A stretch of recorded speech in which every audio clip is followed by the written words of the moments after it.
Seth, I think there are real concerns, right, in terms of what can be done if we do potentially see another recession. And of course, the recession word entering our rhetoric today because we did see the yield curve invert yesterday for the first time since 2007. And historically, that has been a warning sign that a recession is on the horizon about a year and a half to 2 years out. And so if a recession does hit, I think the concern is that certainly here in the U.S., rates are already low. Abroad, I mean, you know, what does Europe and Japan really have left to try to boost its economies over there after its stimulus measures didn't really work as they were intended after the financial crisis roughly a decade ago?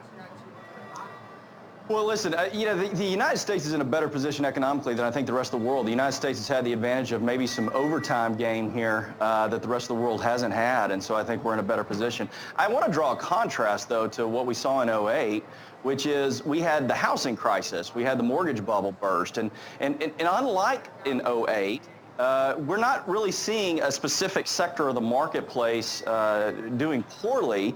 And so I think consumer confidence is still high. I think the president and the White House and the entire administration has a lot of arrows in their quiver from a perspective of trade deals. We've got to look beyond China for trade. I think the president's trying to work on that.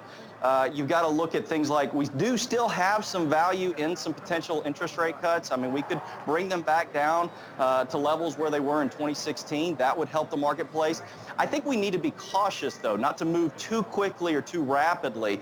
The market is in a place of volatility right now, and a lot of times maybe we talk about it a little too much. And you've got companies like even GM and Ford that are starting to hoard cash in fears of a recession. Well, that could lead us to a recession. So I think we need to all just kind of take a step back, take a deep breath, realize that the United States economy is still in a better place than the world economy. I personally don't believe we're headed into a recession, and I think we still have some weaponry, so to speak, to make sure that that doesn't happen. Seth, what's the data that is telling you that we are not headed for a recession? Well, consumer confidence is obviously a big part of that. You know, I woke up this morning saying TGIW, right? Thank God for Walmart, or thank God it's Walmart. You know, you've got consumer confidence at an all-time high. You've got unemployment still in a good position.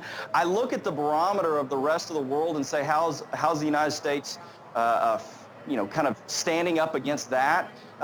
No question, I think we're going to see a slowdown. I think that any economist that tells you you're not going to see a slowdown is off the rocker a bit. But I don't see that we're in a position like we were in '08, where we had the housing bubble burst and then everybody looked around and said, what in the world just happened over the last decade?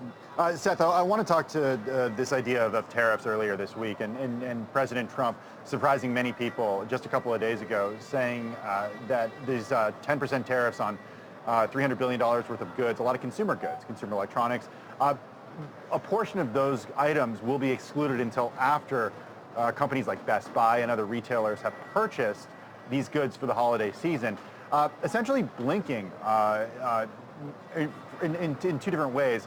One, acknowledging that these do lead to higher prices for companies here in the U.S. and for consumers, and then two, just with the idea of announcing these tariffs and then delaying them. How does that change President Trump's position for negotiating?